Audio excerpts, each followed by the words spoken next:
Everybody asking how we doing, say we good. Don't need no one to tell me how to live just like they would. It ain't their business, but they in it. I don't know why. Revolved around my life after I found a Assalamualaikum warahmatullahi wabarakatuh. Perkenalkan, nama saya Martina dari Prodi Ilmu Pemerintahan.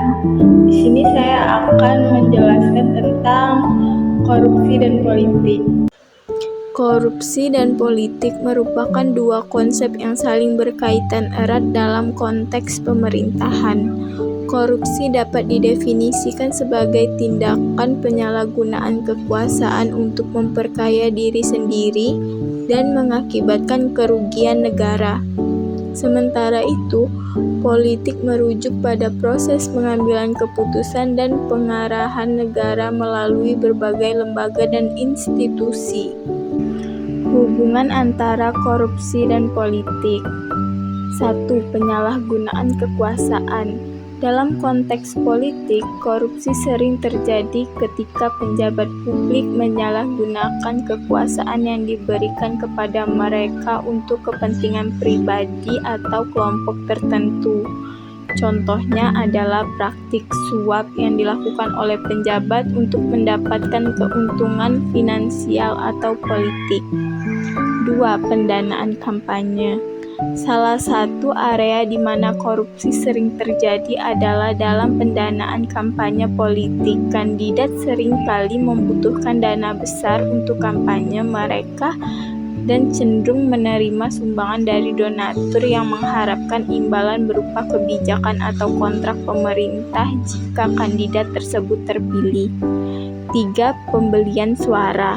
Korupsi dalam politik juga dapat terjadi dalam bentuk pembelian suara di mana kandidat atau partai politik memberikan uang atau barang kepada pemilih untuk mendapatkan dukungan mereka dalam pemilu. 4. Kolusi. Kolusi antara penjabat pemerintah dan pihak swasta juga merupakan bentuk korupsi yang umum terjadi dalam politik.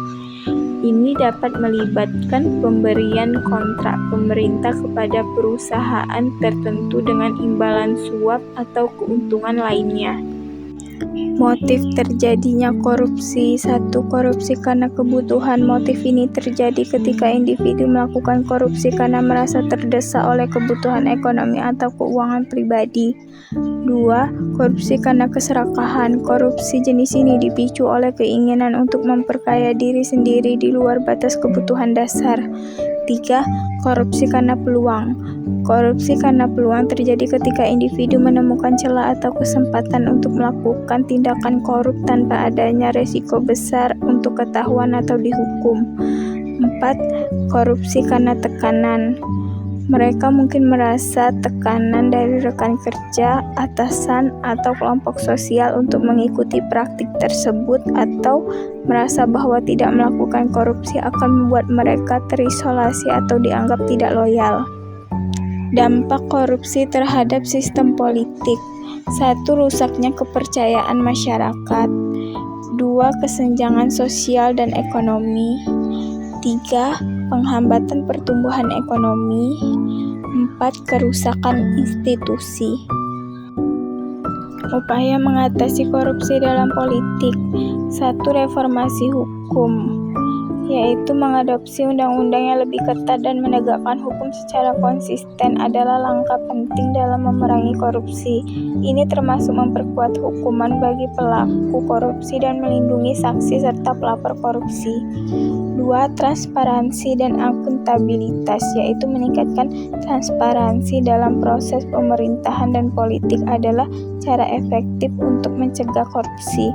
Ini bisa meliputi publikasi laporan keuangan, proses pengadaan yang transparan, dan pengawasan publik terhadap keputusan pemerintah.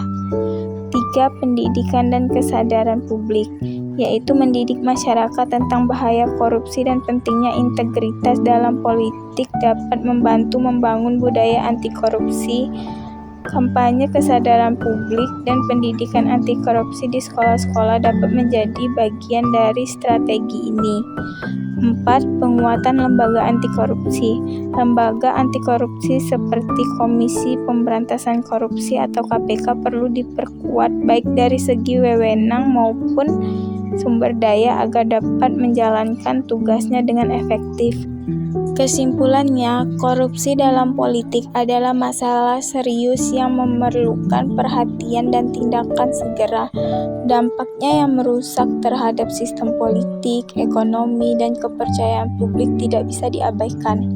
Oleh karena itu, upaya-upaya untuk mengatasi korupsi harus dilakukan secara komprehensif dan berkelanjutan, melibatkan informasi hukum, peningkatan transparansi dan akuntabilitas, pendidikan publik, serta penguatan lembaga anti korupsi. Hanya dengan demikian kita dapat berharap untuk menciptakan sistem politik yang bersih dan berintegritas. Baiklah, itulah penjelasan yang dapat saya sampaikan. Saya akhiri dengan wabillahi taufiq wal hidayah. Wassalamualaikum warahmatullahi wabarakatuh.